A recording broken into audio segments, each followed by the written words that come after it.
أيها النبي حرض المؤمنين على القتال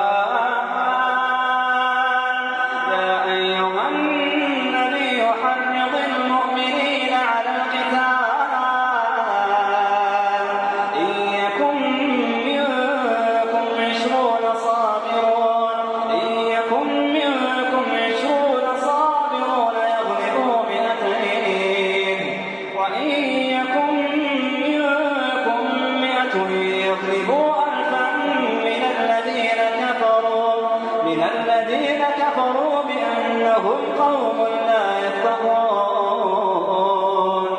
الآن خفف الله عنكم وعلم أن فيكم ضعفا فإن يكن منكم 100 صابرة يغلبوا 200 وإن يكن منكم 1000 يغلبوا 2000 بإذن الله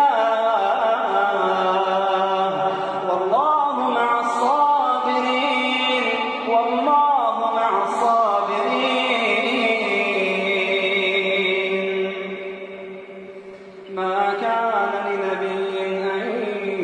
يكون له أسرى حتى يثخن في الأرض ما كان لنبي أن يكون له أسرى حتى يثخن في الأرض تريدون عرض الدنيا والله يريد الآخرة والله يريد الآخرة والله يريد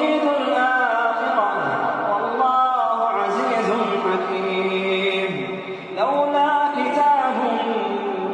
من الله سبق لمسكم فيما أخذتم عذاب عظيم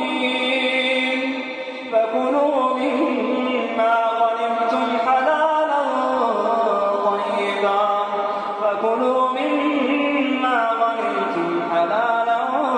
طيبا واتقوا الله